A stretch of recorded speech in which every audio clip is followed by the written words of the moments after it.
Do you agree that asylum is a lawful pathway to immigrate to this country? Yes or no?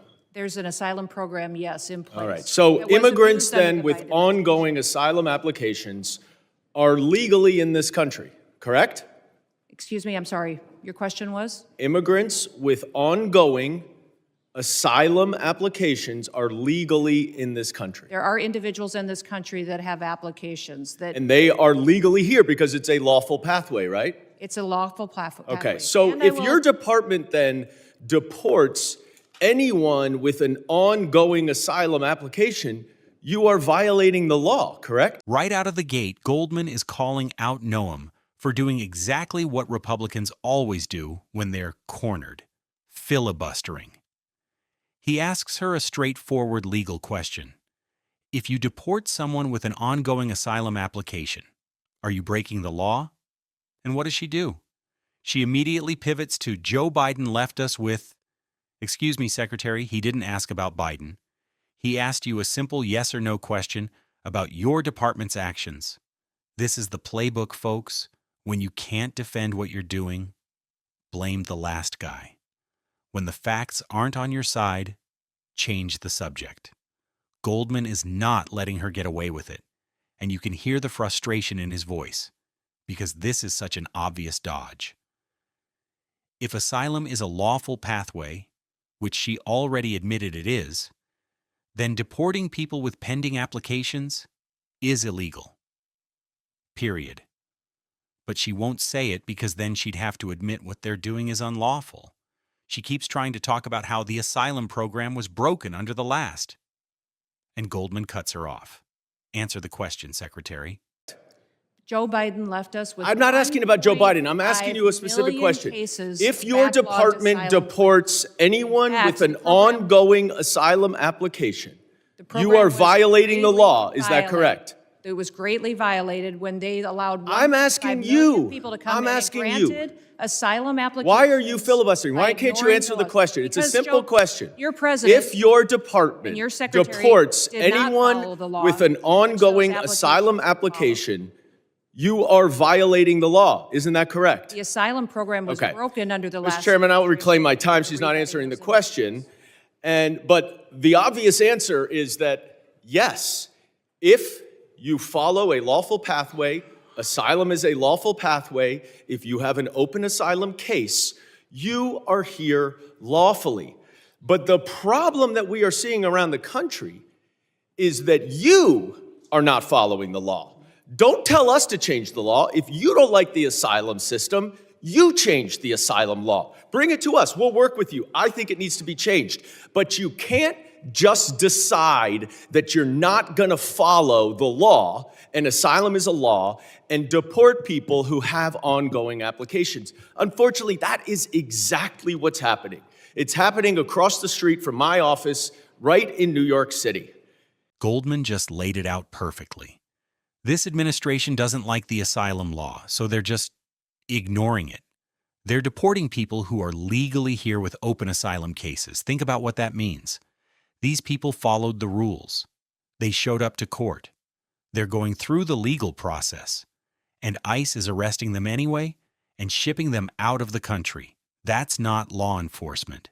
That's lawlessness. And Goldman makes a crucial point. If you don't like the asylum system, change the law. Come to Congress, work with us, pass new legislation. But you don't get to be the executive branch and just decide which laws you feel like following.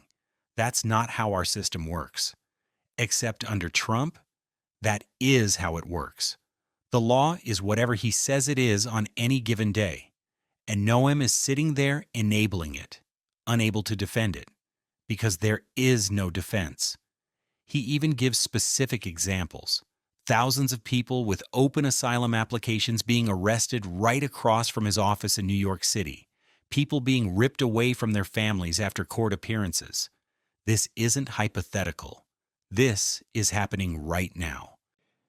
Numerous, thousands of people who have come to court appearances, have left them with open asylum applications, have been arrested. And then they've been shipped off and many deported. In September, one applicant was ripped away from his wife and small children after such a court appearance. And then this happened to his wife. Please play the video.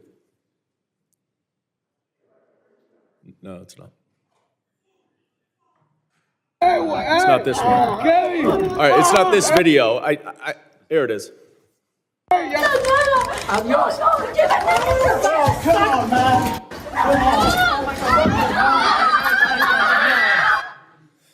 Now, after this incident, your department issued a statement that said the officer's conduct in this video is unacceptable and beneath the men and women of ICE.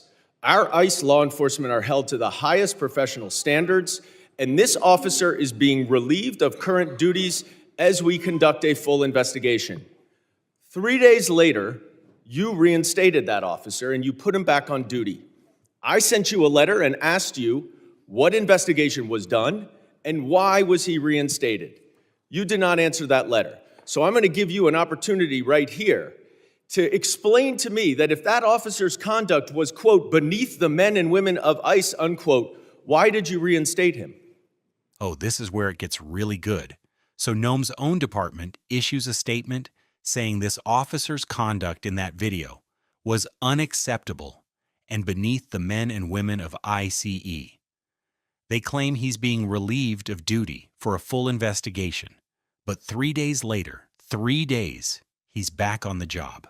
That's not an investigation, that's a PR stunt.